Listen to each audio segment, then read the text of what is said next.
我是侯府的一个二等丫鬟，被侯府姑爷沈怀安推入枯井那天，整个侯府无一活口。镇北侯府大小姐被沈怀安用一炉安神香害得难产而死，侯爷的救心丸也被沈怀安换掉，导致心疾爆发，世子遭人伏击。快护住世子爷！北境粮道尽数落入敌手，被皇帝下令满门抄斩。罪魁祸首就是那个人前心善，背后却勾结北漠的姑爷，陷害了萧家满门。桑宁，知道的太多不是什么好事。侯府待你不薄，你为什么要这么做？而我是他最后一个灭口的人，若能重来一次，我一定离他远远的。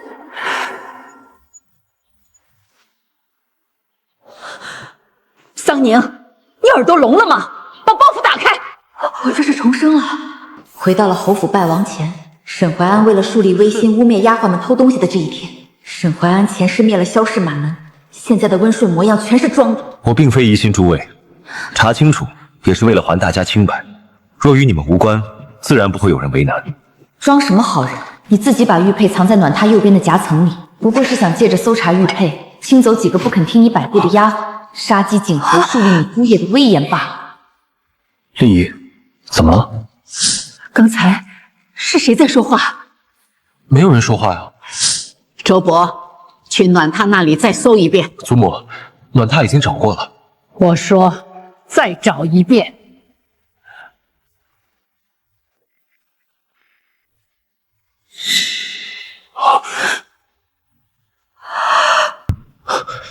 原来掉在这里了，是我一时着急，让大家受惊了。许是你昨日坐在榻边，不小心掉进去的。是我的错，吓到你和孩子了。几句话就把陷害变成了无心之事。大小姐现在有多信他，将来死的就有多惨。玉佩这关算是躲过去了。不过真正要命的是2日后，沈怀安会让书童换掉侯爷的救心丸。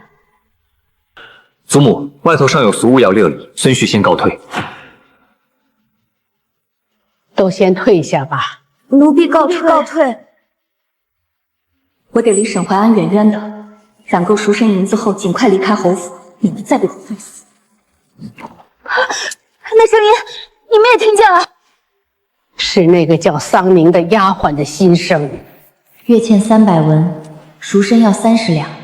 按这个进度，再攒半年，或许能赎回1半卖身契。只要避开沈怀安，不接近主子们议事的地方，我就还有机会活着离开。找个机会去求管事嬷嬷，把我调去浆洗房。洗衣服再累，也总比勾心斗角丢掉性命的好。祖母、爹、娘，白日那声音，救心丸，他怎么知道救心丸会有问题？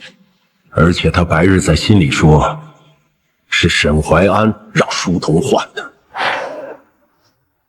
不可能，玉佩或许是桑宁提前知道，救心药他肯定是胡乱猜测。怀安怎么可能害我爹？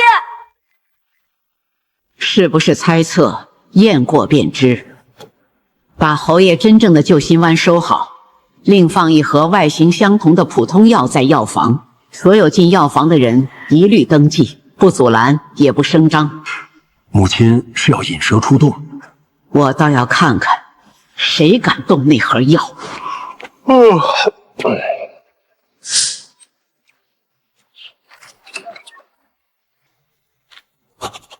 姑爷说了，侯爷的药得检查仔细。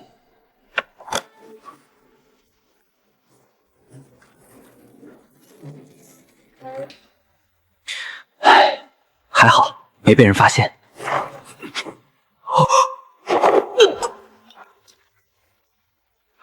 饶命啊！证据确凿，他在药上动了手脚。书童做的事，怀安未必知道，也许是书童自作主张。所以现在只能做书童动了药，不能证明沈怀安是主使。新生只能给我们指方向，证据才能定罪。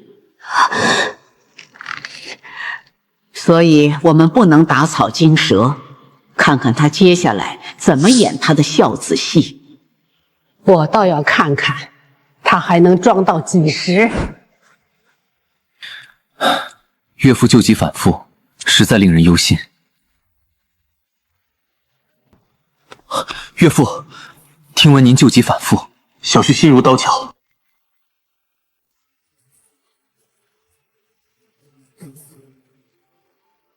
这不，马上把药煎好，给您端来了。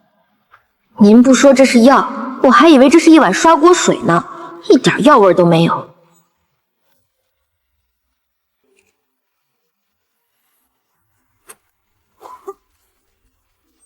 沈怀安端的是假药，当然没用。服用这个药丸吧。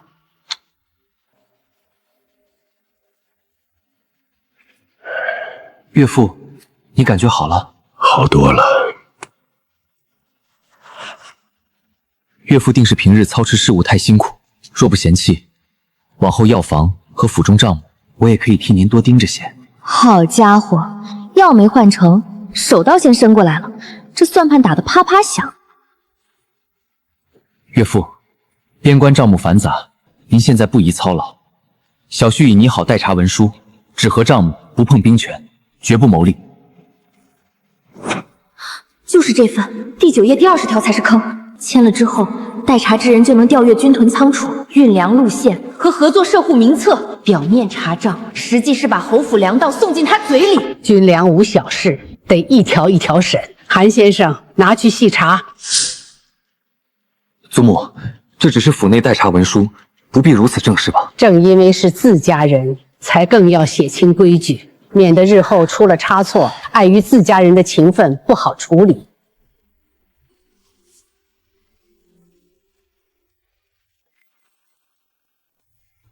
老太君，第9页第20条的授权范围远超普通合账，能调阅军屯抗除、运粮路线和商户名录。是幕僚整理的，许是我拿错了版本。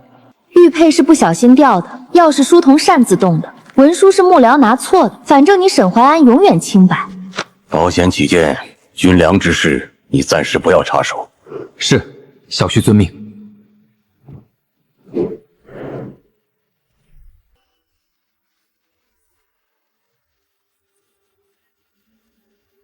去查，最近谁去过药房，谁碰过那份文书，老太君身边伺候的都是谁？是。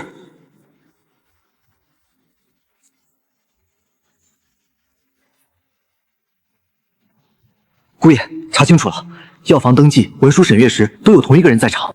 谁？一个丫鬟，名叫桑宁。桑宁，一个下等丫鬟而已，或许是我多心了。3次试探，3次应验，玉佩、救心丸、军粮文书全让他说中了。心声确实是真的，而且他根本不知道我们听得见。更紧要的是，他心里盘算着攒够赎身银子就跑。那怎么行？他走了，谁来预警？他骂怀安的那些话，一句都没说错。都不许告诉他，把他调到另一院中，送药、验食、登记熏香，全归他管。母亲是想用他做令仪的护身符。在一切查清之前，他得守在令仪和孩子身边。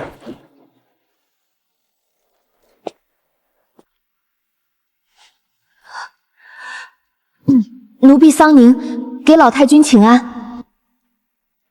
这沉默比管事嬷嬷的板子还吓人。大小姐孕中体弱，身边需要一个细心稳妥的人。从今日起，你调进她院中，负责送药、验食、登记熏香，出行时随行在侧。什么？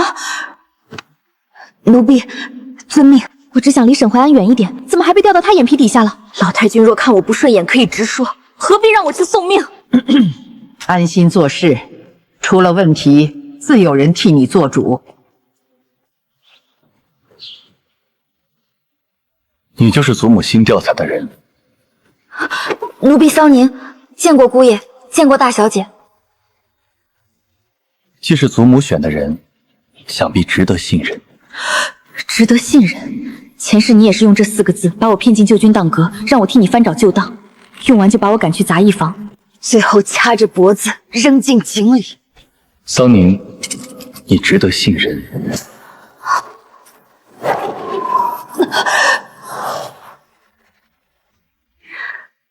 奴婢一定尽心。你近来睡不安稳，我托人从江南寻来最温和的香料，此香不会伤身，孕中也能使用。我不过偶尔失眠，你何必这样费心？你的事怎么能算费心？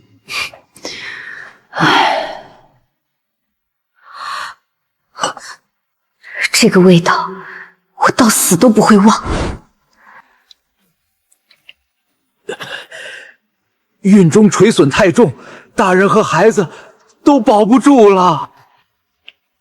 安胎药有问题，补品有问题，连眼前这缕香也在一点点掏空她的身体。前世大小姐日日闻到最后气血尽失，生产时连半条命都没撑住。令姨，怎么了？香气有些浓，闻久了头晕。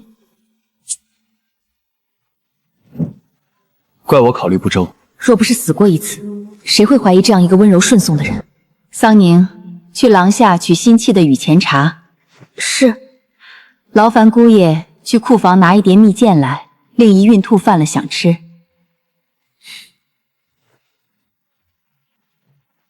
秦嬷嬷，把这箱香料全部收走。孕中用香需要谨慎，先送去查验。母亲，也许只是桑宁认错了。是不是认错？验过再说。香中混有红花、麝草和一种北渡阴肝药材，寻常人闻了无碍，孕妇长期使用会气血亏空、胎源不固，生产时极易血崩。香是淮安送来的，却未必是他制作的。也许他真的不知道。先查香铺，查这箱香是谁订的，谁送的。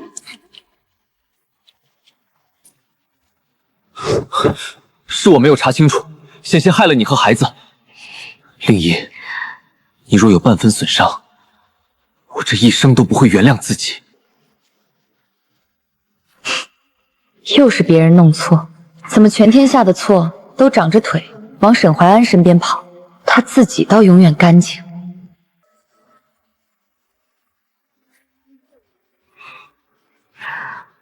你也是被人蒙骗。往后你入口熏用的一切东西，我都会亲自过问，绝不会再出差错。件件事都有替罪之人，玉佩失手，文书错拿，香品混淆，所有祸端好似凭空落到沈淮安头上，偏偏每一次他都能洗得干干净净，不用担半分罪责。从今日起，院中入口和熏用物品全部留样登记，由秦嬷嬷统管。应该的，小心些总没有坏处。报，世子已离开歙州，依原定路线，3日后经过黑风岭回京。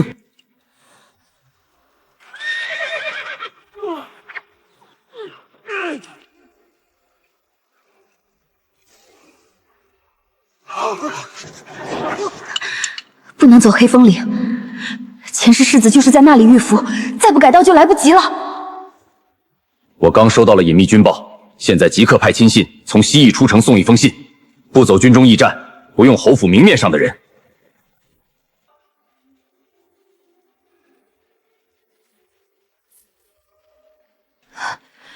说世子已经进了黑风岭，这一世还是要被浑身是血的抬回来吗？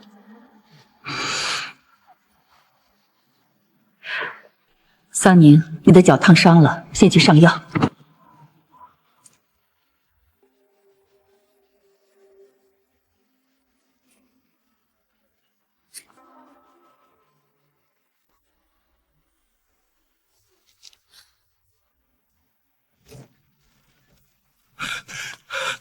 老太君，密信回来了。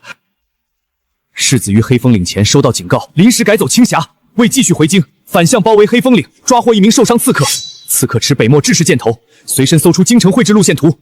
世子携刺客连夜秘密回京。改道了，世子居然改道了，太好了！路线图是京城画的，侯府和军中有内鬼。世子带回了活口，审出来就知道是谁。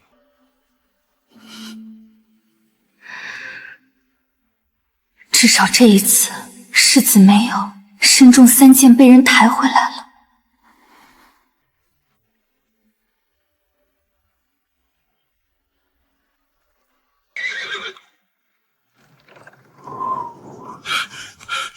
老太君，世子回来了。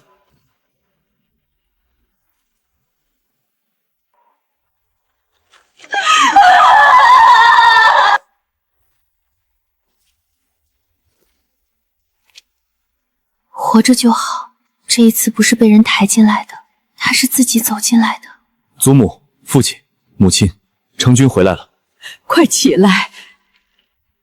这是从刺客身上搜出的路线图，箭头是北漠志士，路线图是京城会的。祖母、父亲，内鬼就在侯府和军中。这个内鬼不仅知道成军的行军路线，连随行人数都一清二楚。祖母，你们是从何处得到的伏击消息？是一条不能暴露的暗线。能够提前知道伏击的人，也可能本就是设局之人。看我做什么？我只是个端茶的，别说买通北猫刺客，我连出侯府都得拿腰牌。这个丫鬟是谁？奴婢桑宁，在哪个院子？大小姐院中。桑宁是由老太君亲自调派的，目前没有任何证据证明他有问题。这件事，儿子会查清楚。漂亮，沈怀安还没弄死我，世子先要查办我了。侯府的月钱是高，可这哪里是卖身，分明是在拿命当差。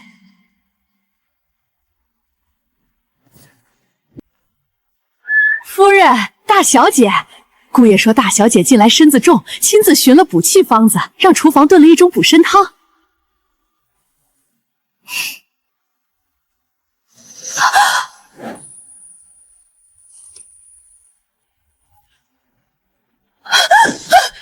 胎相不稳，必须立刻安胎。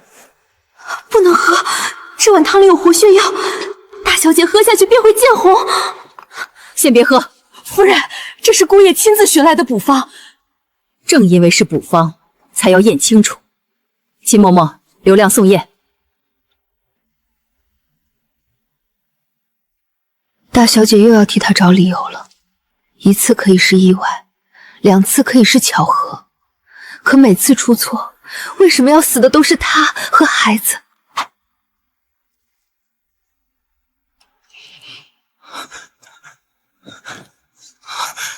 令爷，我真的不知道会这样。方子是别人替我寻来的，若我知道其中有活血药，怎么可能送给你？你不信我？安神香可以是伙计拿错，补汤也可以是大夫开错，可为什么每一次险些受伤的都是我和孩子？你是不是知道汤有问题？奴婢不知道。那你方才为什么一直盯着汤中？桑宁有没有问题可以查，但送汤的人、开方的人、采买药材的人同样得查，全部分开审。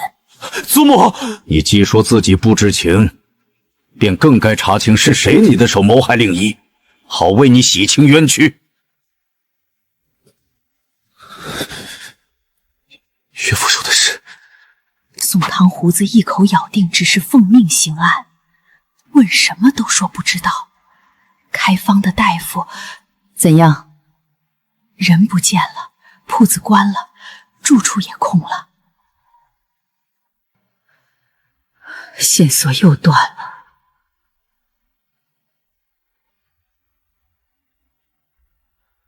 桑宁，你是不是知道些什么？奴婢只是个丫鬟。我想告诉你，可我说了你也不会信，你只会觉得一个丫鬟在挑拨你和丈夫的关系。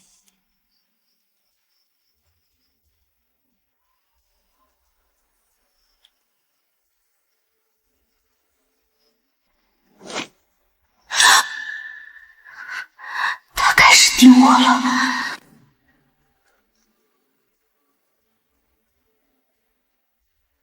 进来。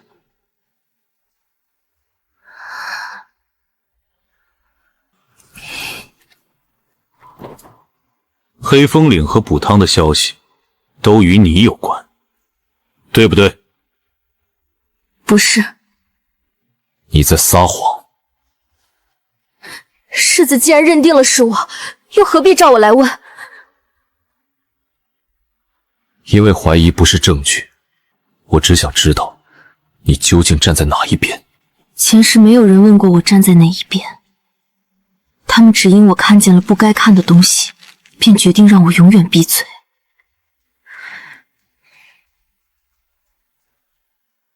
我只想活着。你回去吧，在你没有露出破绽之前，我不会动你。这算夸我还是威胁我？若我留下会让祖母和程雪不快，我可以搬出去。我什么都不要，只要令一和孩子平安便好。不能留，他不是真要走，只是等大小姐求他留下。前世大小姐一心软挽留他，他下一步开口便要了3处军屯。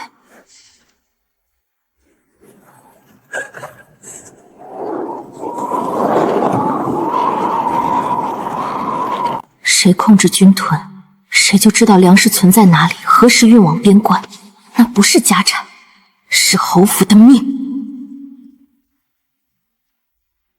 你既然想搬，便搬吧。沈家旧宅收拾后也能住，你与令仪仍是夫妻，侯府不会断你们用道。是淮安一时失言，令仪有孕，我怎能真的离开她？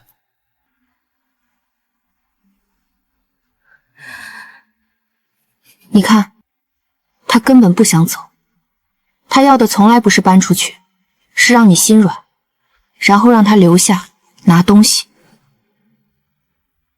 他还在犹豫。桑宁，外面那些流言你听见了吗？奴婢听见了，有人说侯府仗势欺人，有人说世子排挤姐夫，还有人说他为妻子牺牲前程，换来的却是处处提防。这些话每一句都在替他叫屈。不叫屈，怎么让族中长辈替他说话？不叫屈，怎么逼侯府给他一个交代？他下一盘棋落子的地方你根本看不见。你心里是不是有话没说？奴婢不敢。罢了。流言越逼越紧，再不出面，族中长辈先要替他做主了。他要在明面上要东西，就让他来要。设家宴，请族中长辈请韩先生，让他当着所有人的面开口要。万一他当真要到了什么？他能要什么？我心里有数。而我要的是让所有人亲眼看见他要的是什么。3日之后举办家宴。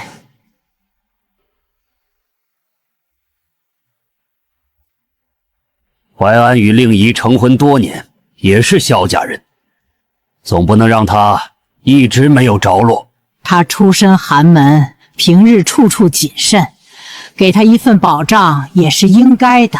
我不求侯府家产，只想代为经营3处军屯5年，5年内7成收益归侯府，3成留给令仪和孩子。我不碰兵权，也不插手军务，只取3成收益，并不过分。就是这份契书，表面有沈淮安代管军屯，实际却会把所有粮食绑定给丰隆商户，5年内不能换商户。若侯府毁约，还要赔3倍收益。这哪里是给妻儿留保障，分明是把侯府的命门割下来送给北漠。韩先生，当场审一下契书。岳父，这只是家中事务，不必如此正式。军屯供的是边军柳粮，没有不正式的时候。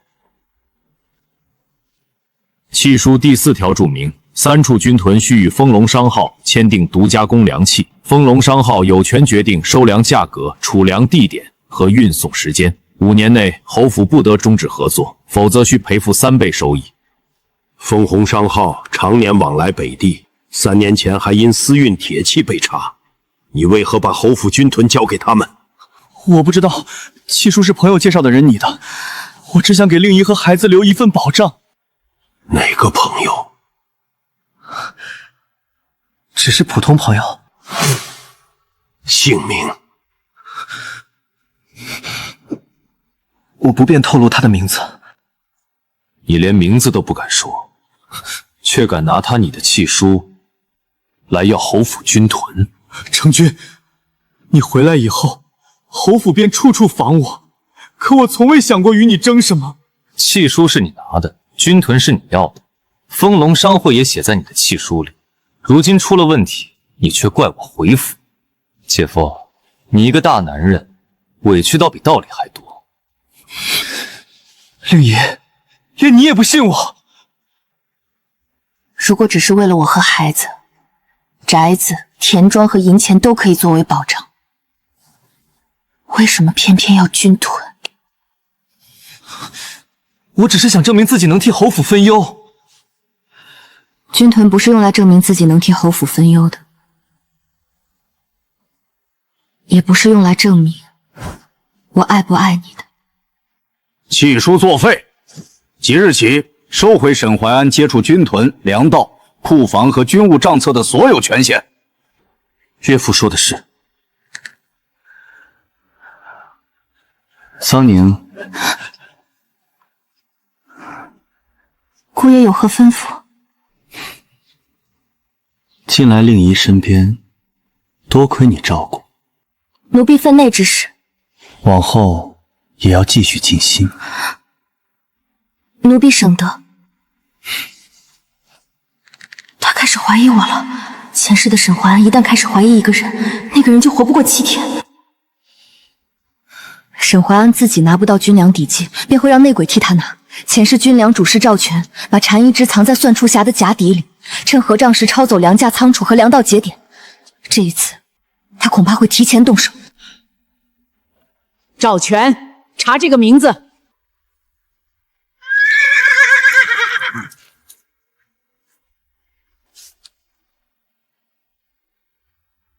3日后，所有军粮主事入府核对底册。这一次就让他伸手，不过伸进来，就别想再缩回去了。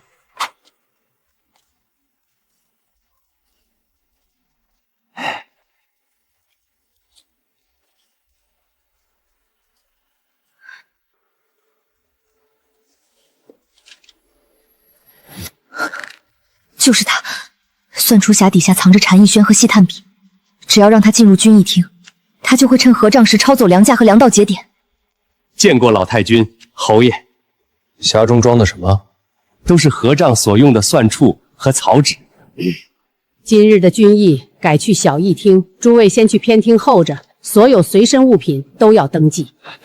老夫人，军议即刻便要开始，临时改换场地，怕要耽误时辰。多耽误1刻，也好过军机泄露。现在拆开，只能抓住一个赵全。既然他背后的人想要粮价和粮道，不如给他一份假的。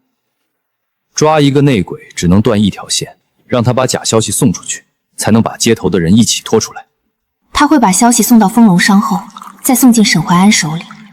沈怀安以为偷到的是侯府命门，最后拿到的却会是自己的催命符。按程军说的办，今日军议推迟到明天。这是军收标注诱敌之路的暗记。大庸商户不认识，但北漠细容一定看得懂。赵全若没有动手，说明沈怀安已经换了办法。赵全若动手了，又得祈祷他真能把假消息送出去。唉，我这么提心吊胆干什么？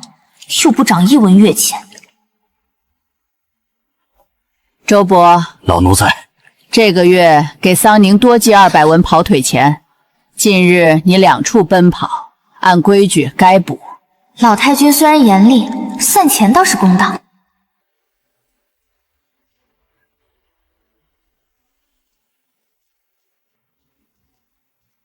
他动手了，你看见了？他每遇到最低粮价和粮道节点，便以演算为名低头记录。侯府给他准备了笔墨，他却带了炭笔，不是为了合账，是为了写得更快。看他去哪儿。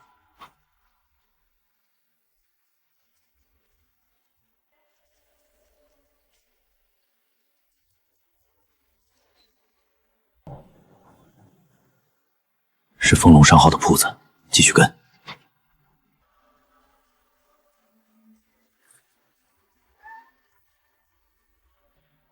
这是沈家旧仆住的地方。赵全、丰隆商号、沈家旧人之间有瓜葛，走。马上回去汇报。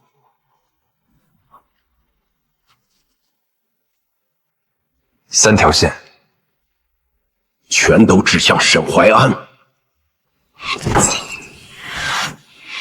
人赃并获，可以抓了。不急，母亲，一次接头只能证明赵全泄密，沈怀安仍可以把罪责推给赵全和旧仆。侯府需要他自己把偷来的消息用出去，用出去那一刻，才算真正掌握了证据。请君入瓮，老太君这一招真高明。沈怀安以为偷到的是侯府命门，其实是自己给自己递了催命符。3日后的军粮平议，就是收网的时候。这份方案不能用。为何？粮价和损耗皆按历年数据核算，并无差错。账没有问题，但运输路线有。这条路虽是最短，可预计每日最多通行30辆粮车。一旦前车陷入泥中，整支粮队都要堵死。这里地势低，一场暴雨便会进水，粮食存进去，不用等敌军来烧，就先捂没了。但舆图显示可以通行，我带兵走过，预图只能画出表面的路，画不出实际环境。建议绕步长岭旧道，虽多走80里，但路宽地高，沿途还有2处可改建的备用粮仓。他懂这些，是因为他在边关吃过没粮，也亲手推过陷在泥里的粮车。沈怀安只想拿粮道换前程，萧成军想的却是粮食能不能送到将士嘴里。改，就按成军说的改。1个时辰后，军粮评议会就要开始，出发吧。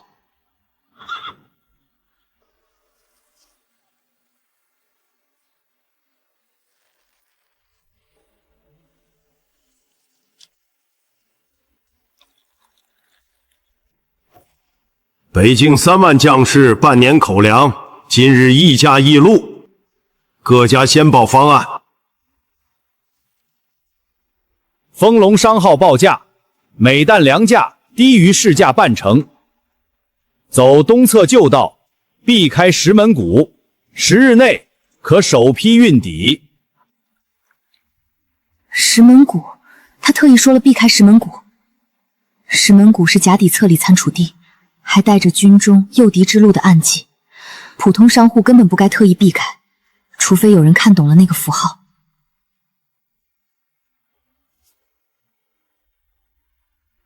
你方为何要避开石门谷？石门谷地势狭窄，不利于运粮。你方事先看过石门谷的地形？这听人提解。石门谷一带地形从未见于任何公开文书，丰隆商后从何处得知？侯府新方案改走长岭旧道，增设2处备用仓，单程成本虽略有升高，3年损耗却能降低1成2。长岭旧道路宽地高，沿途水源2处，可改建备用仓2座。数据详实，方案可行。丰隆商号，你方报价来源不明，方案脱离实际，且对未公开地形有所预知。本官暂停你方军粮供应资格，待查查你们拿到的不是这份，不是假粮价、石门谷3处假储存暗号，错误的运粮时辰与甲底册完全一致。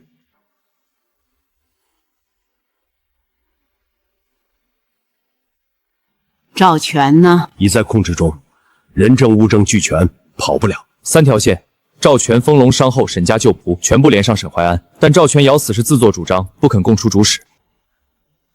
不急，他就算不招，沈怀安也洗不干净。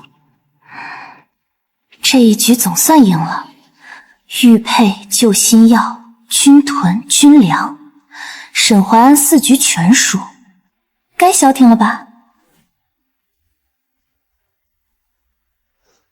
每一次他都在场。姑爷，要查什么？查桑宁从他入府到今天，见过什么人，做过什么事，有没有跟侯府任何主子私下接触过？若什么都查不到呢？查不到，就替他造一桩罪。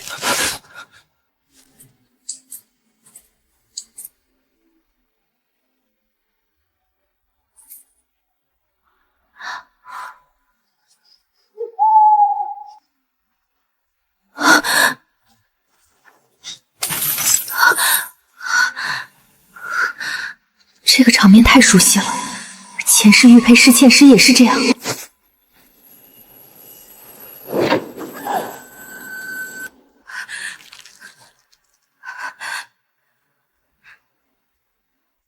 周伯，出了什么事？有人告发府中有丫鬟与风龙商号暗中往来。找到了！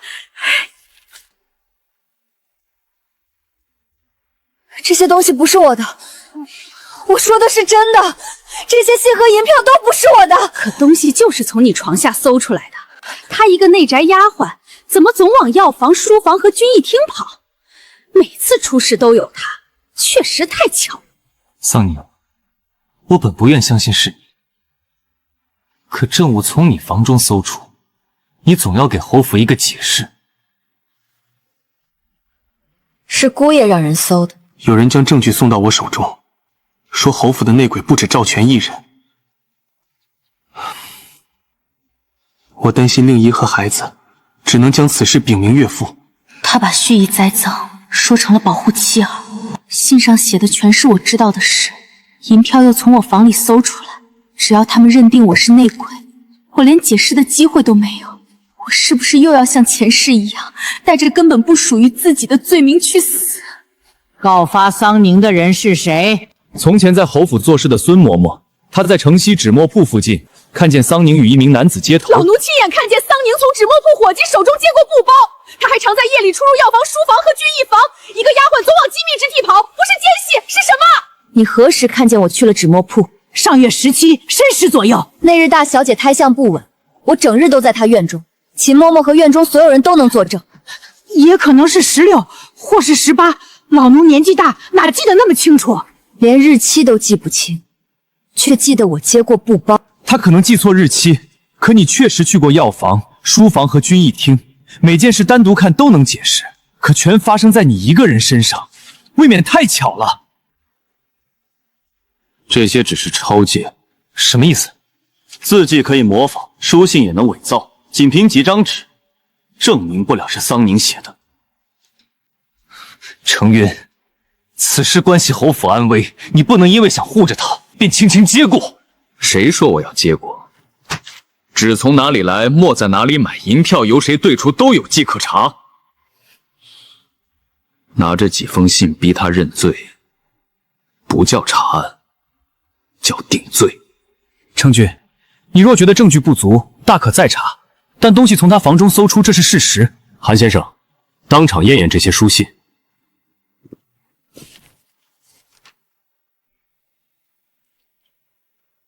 这种纸中掺有白檀纤维，触感细腻，只在城东文墨斋出售。侯府采买记录中没有桑宁购买此纸的记录，他若有心通敌，自然不会留下记录，所以还要查银票。带进来，你核对一下，这6张银票是谁兑的？这6张银票7日前一同兑出，兑票人是神府正清。怎么回事？小的见桑宁屡次针对姑爷，才想替您查清他的底细。你兑银后先去了孙嬷嬷家，又去了文墨斋。文墨斋伙计已经招认，有人拿着桑宁登记药材的册子，请他模仿字迹。信不是老奴伪造的，老奴只是收了银子，让老奴说看见桑宁去过纸墨铺。你胡说什么？谁给你的银子？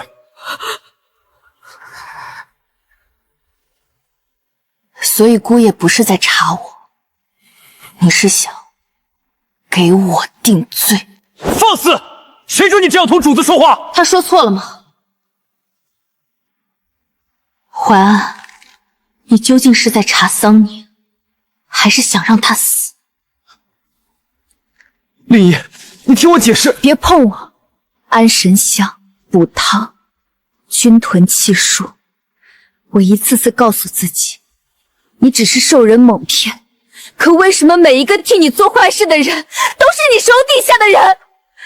但为什么每次事发，你都毫不知情？连你也宁愿信一个丫鬟，不信我。沈淮安，侯府给过你解释的机会，是你每一次都把罪推给别人。从今日起，你搬出镇北侯府，侯府收回你所有令牌，冻结你经手的一切账目。军粮泄密与丰隆商号一案正式移交大理寺。岳父，你真要为了一个丫鬟这样对我？不是为了谁，是你栽赃在先。是你！她只是个丫鬟，丫鬟就能随便栽赃？前世沈怀安掐住我脖子的时候说，一个丫鬟而已，死了不会有人追究。这一世，终于有人挡在我面前，告诉我我的命不比任何人的轻。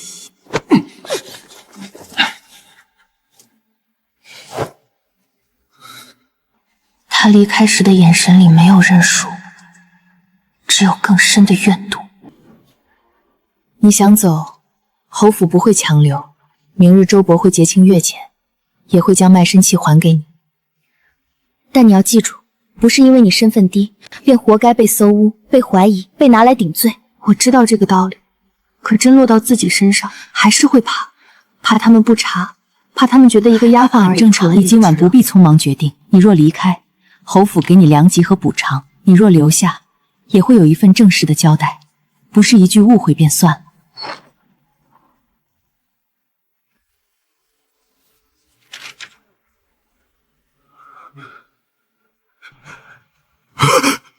你要做什么？侯府准备将证据送往大理寺，所有的原始账册都在旧君当阁，只要烧干净，他们拿什么去告？火要大，里面的人也不能留。先吃饭，其他事儿吃完再说。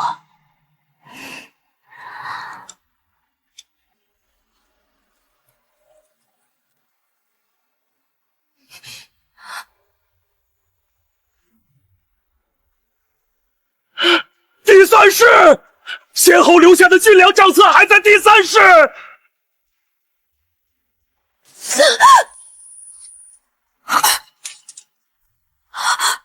坏了，就是今晚，前世旧君党阁今夜起火，所有原始账册都会被烧，钱先生也会死在里面。沈怀安已经被赶出侯府，难道还敢纵火毁证？我刚刚收到沈怀安要鱼死网破、纵火军当阁的消息，立刻撤走旧军当阁所有值守人员，封锁院落，转移原始账券，暗中埋伏迁兵。先救人，再保当。还来得及吗？钱先生会不会还是死在那里？如果火又烧起来，那我重活这一回，究竟改变了什么？桑宁，别担心，父亲亲自去了，就不会有事。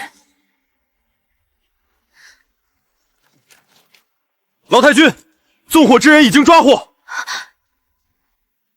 党阁值守人员呢？钱先生和所有属吏都已撤走，无人受伤。纵火者尚未来得及点火，便被世子和亲兵当场控制。活着，钱先生真的还活着。这一世，没有人被烧死。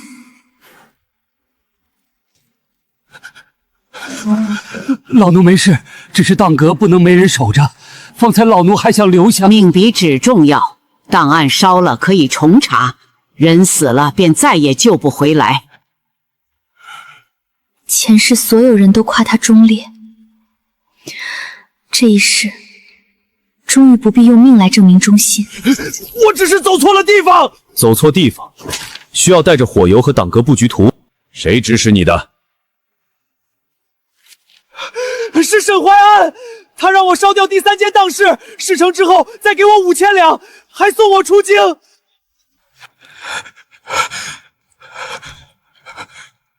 他说今夜只有一个老头值守，就算烧死了，也能说成看守不慎，不会有人追究。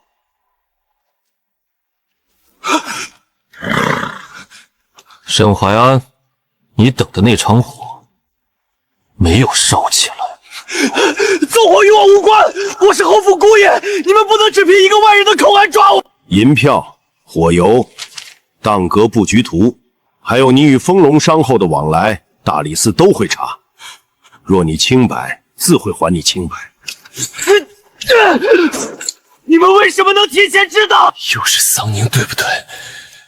他究竟是什么人？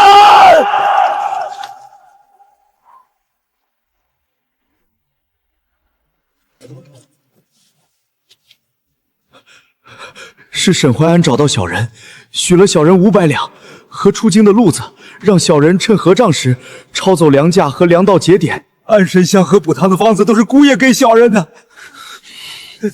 他说令姨身子若需要补，小人不其中掺了活血之物。沈怀安，你和丰隆商号往来密汉6封，收买军粮主事赵全窃取粮价粮道，授意辅医曹全以安神香和补汤谋害妻儿，又纵火焚毁军当灭证，人证物证俱全，你可有话说？岳父，此处没有你的岳父，只有镇北侯萧定山。他计划先让侯爷因缺药病倒，再除掉世子，最后让大小姐母子死于生产。等侯府无人接掌兵权，他便以女婿身份控制军屯，再伪造通敌证据，踩着侯府的尸骨往上爬。前世他成功了。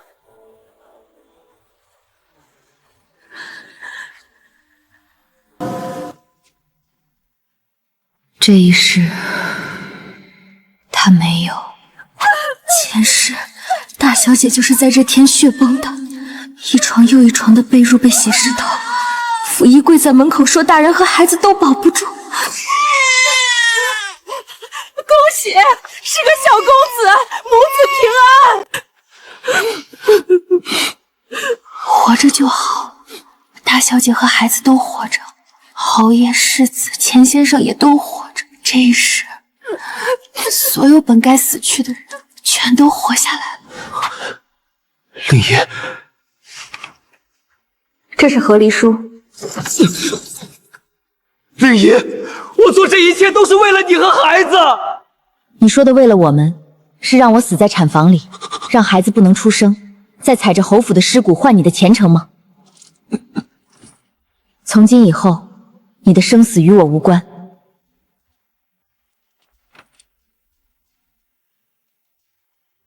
走之前，你把这个打开看看。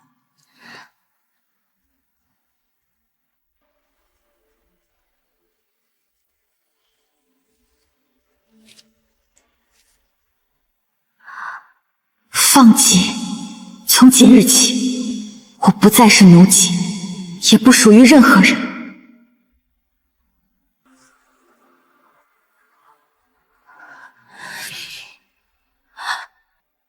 内院司事，侯府重新整顿内务，需要一个人监督药材领用、下人排班、贵重物品出入和搜查流程。正因为你做过丫鬟，才知道身份低的人最怕什么。侯府从前只让下人守规矩，却忘了规矩也该保护他们。这个位置可以记录主子越权，下人受罚前也有申诉和复核的机会。越权是从前的5倍，还有独立住处，厨房每晚留饭。冷静，桑宁，你已经是自由身了，不能这么轻易就被银子和武萧收买。外差另有补贴，以后若再有人拿身份压人，我也能记。能，无论是谁，无论是谁。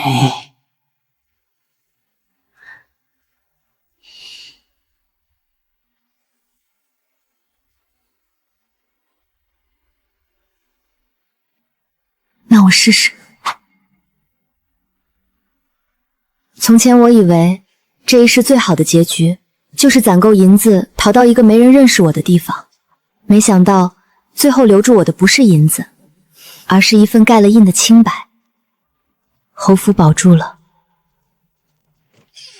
大小姐和孩子都平安，沈怀安再不能害人，这一世我终于不必再死一次了。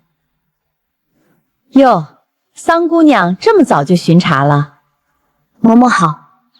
我在这侯府管了23年的事，规矩传了几十年，不是你拿块牌子安个名头就能改得动的。你若识趣，有些事睁一只眼闭一只眼便好，这样大家都有饭吃。嬷嬷说的是，我初来乍到，还得多向嬷嬷请教。哼，请教？请教你怎么贪了23年不被抓吗？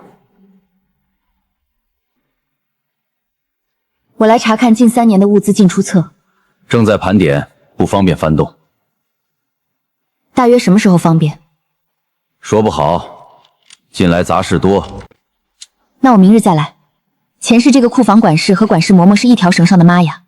嬷嬷负责克扣月钱，她负责以次充好偷换物资，两人按月分赃。她当然不会让我看账。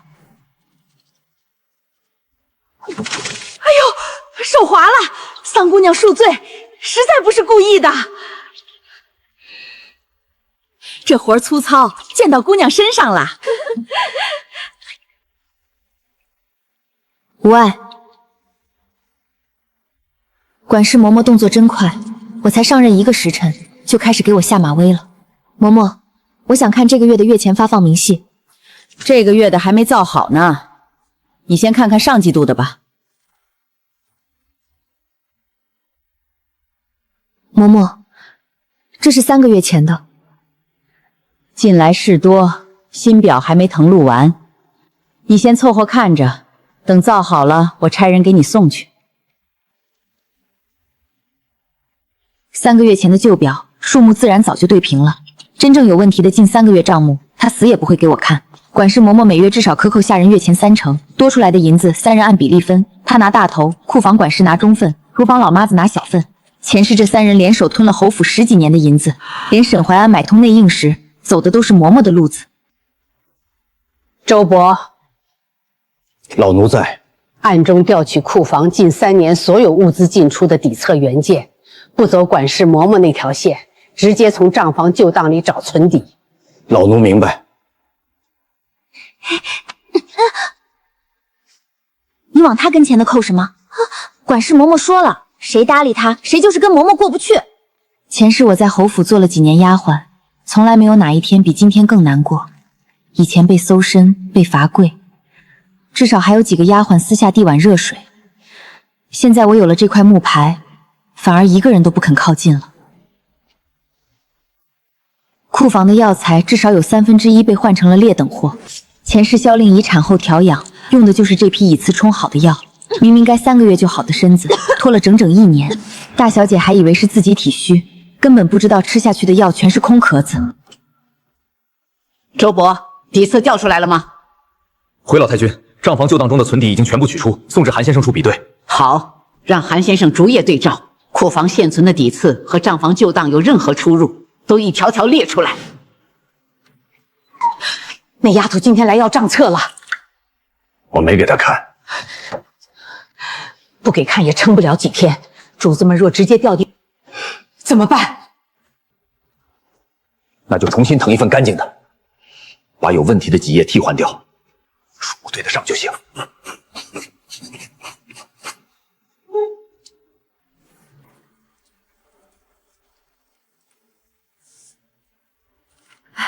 桑姑娘来啦！今日厨房忙得很，大小姐的补汤正炖着呢。这批人参的采买价比城中药铺贵了近3倍。哎呀，近来北地不太平，药材的供应紧张，价钱浮动是常有的事儿。那这根参须的品相为何看着像是3等的？桑姑娘怕是看走了眼，炖汤前泡发过，颜色自然浅些。从今日起，厨房每日送往各院的补品和汤药都留一份样品封存。这以前可没这个规矩，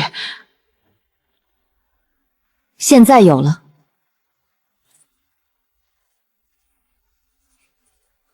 这些样品放在库房的留样柜中，3日后比对。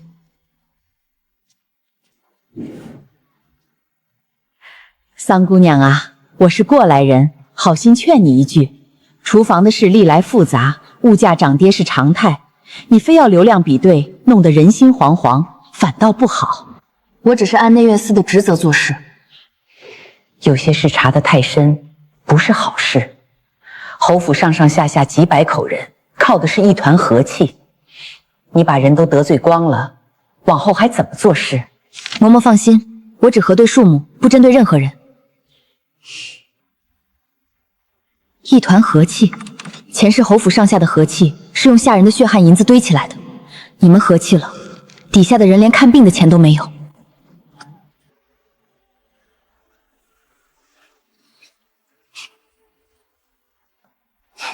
留样，我看你拿什么留样？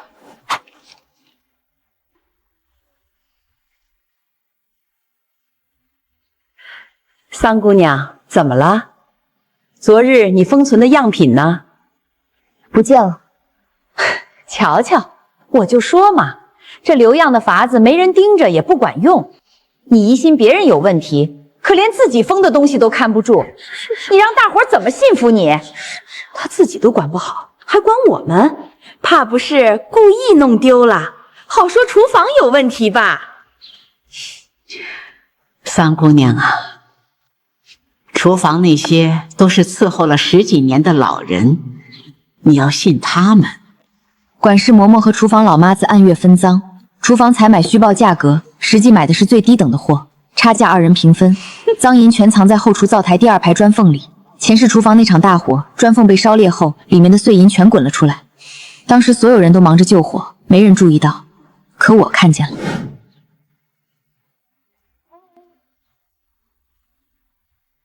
秦嬷嬷，天干物燥，灶台裂了容易走火，去查一查后厨灶台的砖有没有年久开裂的情况，安全要紧，带几个泥瓦匠去看看。是。夫人说了，天干物燥，让检查所有灶台砖缝有没有开裂松动，裂了的全部拆开重砌。不用吧，灶台好好的，前几日才检查过。夫人的吩咐，你去跟夫人说。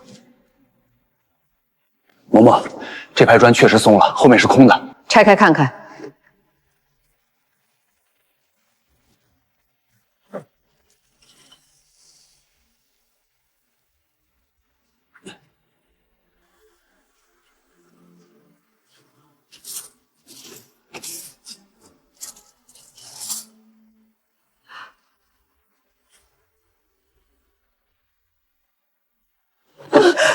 嬷嬷，这不是我的，不是你的。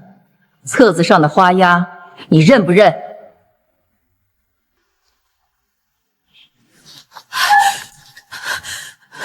厨房的钱被翻出来了，老妈子已经被带走了。他会不会把我们供出来？他不敢，他家里人的身契还在我手上。当务之急是把新城的账册赶装上去，旧的那一本无论如何不能让桑宁看见。另外，那个桑宁得想办法弄掉他。怎么弄？主子们现在正看着他。哼，那丫头从前就是个2等丫鬟，刚换了块牌子就敢翻天。我们只需要让主子们觉得她不称职，觉得她上来就胡乱查人，搅得鸡犬不宁。沈怀安以前栽赃他的那套法子，用在他身上最合适。他查别人贪墨，那我们就让他自己变成贪墨的那个人。听说了没？桑姑娘查厨房，就是想把厨房老妈子撵走，安排自己人进去捞油水。可不是嘛，当了司事第一件事就是动厨房，图什么谁不知道。管事嬷嬷在下人中经营了20多年，一句话就能让所有人孤立我。是奴婢偷的食材，奴婢想攒钱给弟弟治病，一时糊涂。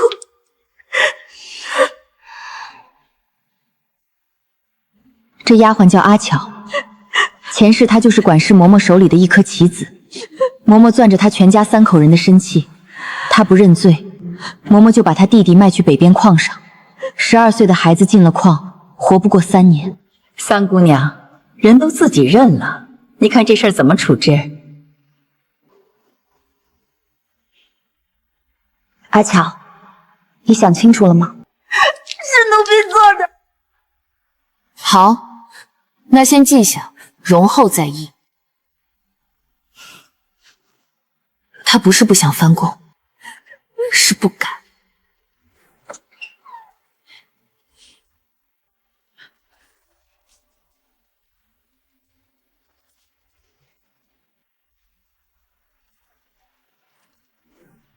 库中松江棉布少了10匹，上月米入库的，如今1匹不剩。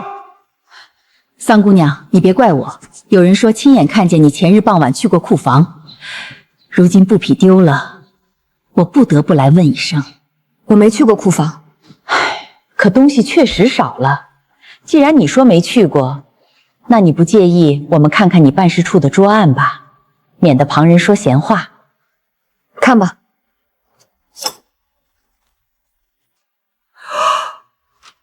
桑姑娘，这是什么？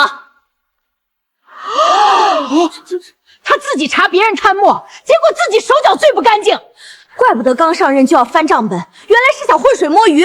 一个丫鬟出身的，果然信不得。桑姑娘，这件事恐怕需要给主子们一个交代了。韩先生，验一下纸。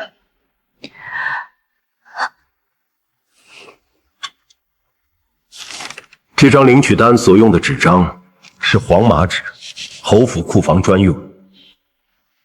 桑宁办事处日常用纸全部是白宣纸，库房黄麻纸只有库房内部使用。他可以去库房拿纸。可以查。周伯，调出桑宁近半月的出入记录。领取单上的签字日期是本月12，当日桑宁的出入记录显示，陈时入大小姐院中，有时离开，期间未去过库房。那日桑宁整日在我院中核对药材清单，我和齐嬷嬷都在。第3页和第7页有明显的刮改痕迹，原始数目被刮去，重新填写了新数字，新墨比旧墨浅，下笔力度也不同。被改掉的几行，恰好是与松江典部相关的出入记录。库房底册何人可以改动？只有库房内部的人。你就是库房管事。不是小人改的，是你胡说什么？搜管事嬷嬷的住处。老太君，老奴伺候您几十年，您信他一个丫头片子，不信老奴吗？我信证据。从管事嬷嬷床板第3块砖下翻出来的。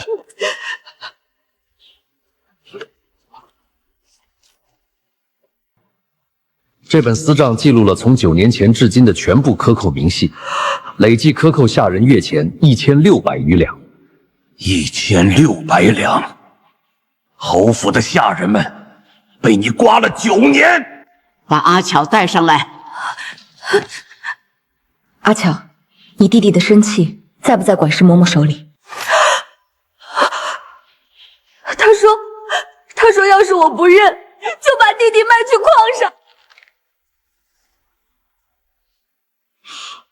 即日起革除管事嬷嬷一切职务，追缴全部赃银，库房管事一并革职，等候处置。管事嬷嬷手中所有被逼迫下人的生契全部收回，纠还本人。历年克扣的月钱核算清楚后，全额补付。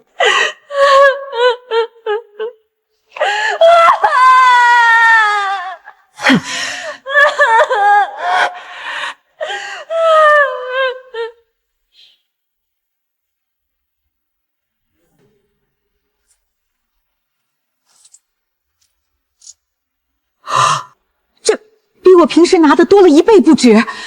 这是你原本该拿的数目，以前被人苛刻了。桑姑娘，谢谢。谢我做什么？是老太君的决定。要不是姑娘查出来，我们还得继续被扣下去。对不起，前几天对你不好。姑娘，我跟你说个事儿，不光是厨房和库房，马厩那边的柴炭和马料也有人吃回扣。管事嬷嬷在的时候，没人敢说。还有针线房的布料，每匹布都裁短了半尺，短出来的边角料被人拿出去卖了。从前没人敢说，是因为说了也没人管，管的人就是贪的人。如今换了一个管法，嘴就打开了。9年的积弊，不是砍了一个管事嬷嬷就能干净的，它的根子扎得太深，烂了的地方比我想的还多。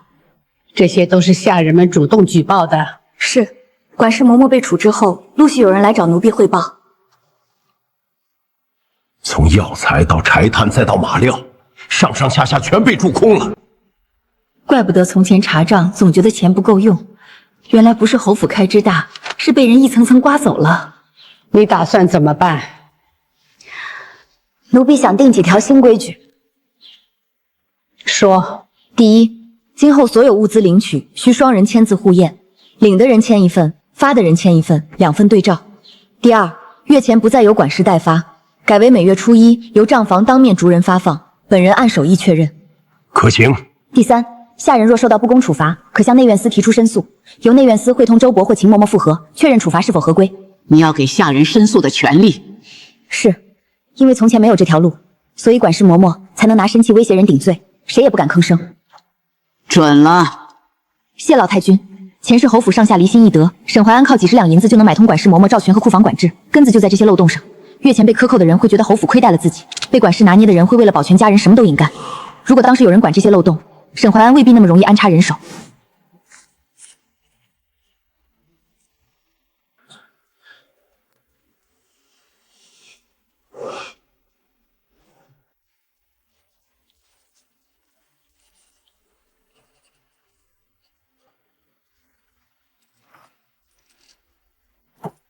做了10几年，头一回拿到手的和账上写的是一样的。前世侯府败亡的时候，沈怀安带着官兵冲进来，没有一个下人通报疑情，没有人帮主子挡一挡，所有人四散而逃。不是他们不忠心，是人心早就散了。这一世人心齐了，只要人心齐，再也没有人能从内部瓦解这个家。